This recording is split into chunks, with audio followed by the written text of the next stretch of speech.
views expressed on this program are those of the hosts, guests, and callers, and are not necessarily those of this station, its management, or other advertisers. You're listening to Transformation Talk Radio.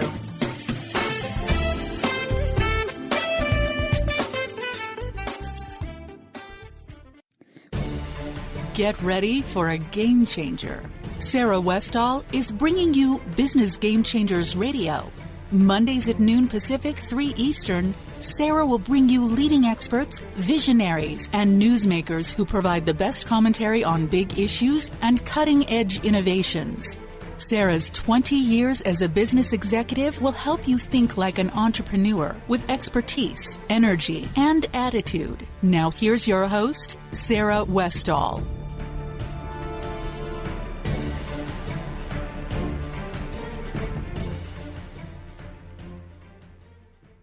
Welcome to Business Game Changers. I'm Sarah Westall, and you're listening to Conscious Business Radio on the Transformation Talk Radio Network. We're going to talk about our healthcare, and we're going to talk about the fact that there are so many diseases and ailments that are on hyperdrive that have increased dramatically over the last few decades, whether you're talking about allergies, obesity, autism, cancer, diabetes. All of these things have skyrocketed over the last few decades. Autism, probably like none other, have gone from 1 in a few thousand to 1 out of 68 children being diagnosed with autism. Some people claim it's just that we are diagnosing better, but that's, from all of the research and from people I'm talking to, that's not the case. Yes, we are diagnosing better, but people are getting autism in significantly higher amounts. Cancer rates have skyrocketed over the last, since the 1930s, it's skyrocketed. It's almost a straight graph upwards. And yes, there are certain cancers that have gone down, but when you look at all of the cancers and then you graph that, cancer has skyrocketed. Diabetes has skyrocketed. Allergies to peanuts and nuts and soy and all these things, wheat, have skyrocketed. It's pretty crazy. We all know that obesity has skyrocketed. If any of you have gone to France or a Eastern country and looked around and then came back and then looked around at the airport in the United States, it's so obvious the difference of obesity here versus elsewhere. I mean, you don't need a study to tell you that we have an obesity problem if you've ever been to another country and then come back. It's just you don't realize because you're living in it. And yeah, there's people who are heavy, and you know that, but you don't realize the extent of it until you leave and come back and look around, and it's pretty crazy. And so people are wondering, well, what's going on? Obviously, there's something going on. People are trying to point their fingers in all directions, and we're to a point where it doesn't matter who is at fault, but we really do need to find the source of the problem, because any uptick in these graphs, in these diseases, is going to be catastrophic for society. For example, there's a controversial study done by an MIT researcher that claims that 1 in 2 children born in the United States, if we continue at this rate, 1 in 2 children in the United States will have autism by 2032. Many scientists vehemently disagree with this study. I just want to put that out there. But at the current rate, how far it's increased, that really would be, just mathematically, it would be like that. So even if it just upticks a little bit, or let's say she's partially right, then it's a disaster. So we really need to take care of this. And people are pointing their fingers at all sorts of things, what could be causing it, whether it's nutritional deficiencies, whether we're just eating a lot more and not exercising, which I'm sorry, I really have a hard time believing that we are so much lazier and we eat so much more than they do in France. And in fact, I had a woman tell me when I was in France, that she actually came to Canada for 3 months and did not change the way she ate, didn't do anything. And she gained 25 pounds in 3 months, and she was just flabbergasted. She was very thin and fit. And she said it took her a year to get rid of it. And then she said she had a friend from the United States that came and spent the summer in France, and he lost 50 pounds, and he claimed he wasn't on a diet, and all he was doing was just eating normally.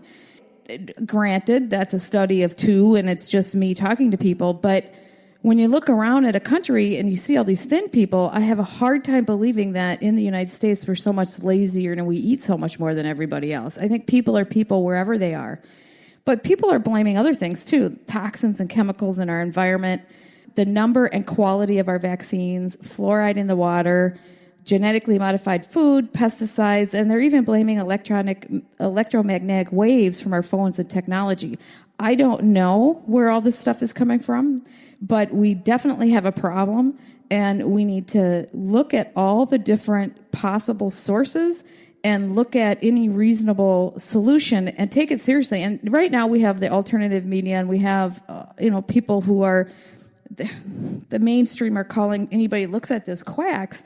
But you can't ignore the graphs. I mean, you got to look at it. And so what we really need is the mainstream. We need our government. We need people to acknowledge that the problem exists, not just obesity because it's so obvious and you can see it, but the problem exists elsewhere and just in general. And all these graphs are pretty related. And what's going on so that we can make it a conscious part of our society and get everybody focused on solving these problems because it's getting out of control. And you can go to my website and you can see all these graphs. I have the detail graphs of all these different diseases and things that are going on, and it's really obvious.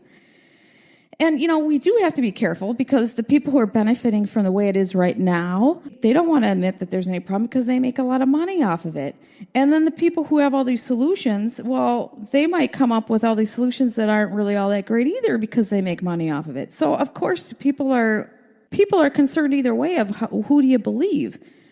I get that. The problem is we just can't put our head in a hole and be an ostrich and act like the threat isn't there. We really do need to take this seriously.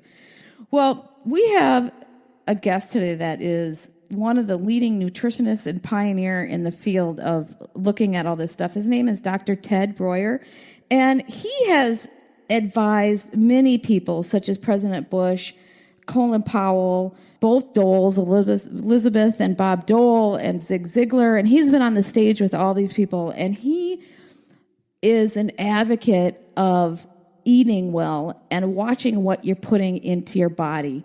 And he claims that there are 10 different foods that you do not want to eat. And if you can eliminate your diet from these 10 foods, you can pretty much make sure that you're not a statistic in one of these graphs. And your loved ones are not a statistic in one of these graphs. So we invited him here today and to explain to us what these 10 foods are. Now, I got to warn you that we get sidetracked with all sorts of things on why this happened and who's to blame and all. It's a very interesting, dynamic conversation. And I will have more information for you because we didn't get through everything I wanted to get through today. So we're probably going to have him back. I'd love to hear your feedback on this and see what you think and see maybe we can do a series with him and have him back on a few of these. But this is such a serious issue for the United States that it's something I really want to cover. And please go to my website at sarahwestall.com so you can see all these graphs. Business Game Changers, my show, covers the big issues, disruption and innovation, and this is one of the biggest issues that we're facing. I mean, what's more important than our health? So let's introduce Dr. Ted Breuer to the program. Hi, Ted. Welcome to the program. Sarah, thanks so much for having me on today. It's my pleasure being with you. Well, you have such great information to share with people, and being in my time of life and what I'm dealing with food, I have a little bit of food allergies and things. You've developed a list of the top 10 foods never to eat. How did you develop this list, and what are those foods? Well, Sarah, I was a state licensed nutritionist in Florida for many, many years, worked with thousands of patients on an individual basis, helping them to lower blood pressure, cholesterol, triglycerides, and blood sugar levels. It was a pretty good adventure for me. We had one of the largest clinics in the southeastern United States, if not the largest clinic. We had satellite TV way back in the 80s, and we were having people come in from all over the world. So it was a pretty big adventure. But what I started finding was that the vast majority of the people that were suffering from certain types of diseases, and I include heart disease, diabetes, cancer, they were all eating the same types of foods in general. And so we started putting lists together of foods that we needed to avoid and tell the folks to avoid when they came to the office, they wanted to recover from the diseases they were being basically plagued with. And that's what we discovered. That's when we put together the top 10 list of foods never to eat. We finally began to understand that if you eliminated certain types of food out of the diet, you'd have a massive increase in health. And if you never ate those foods to begin with, you would have probably never gotten sick to begin with. And that's why that list got together. In fact, if you'd like, we can go over that list today. Yeah, very interested.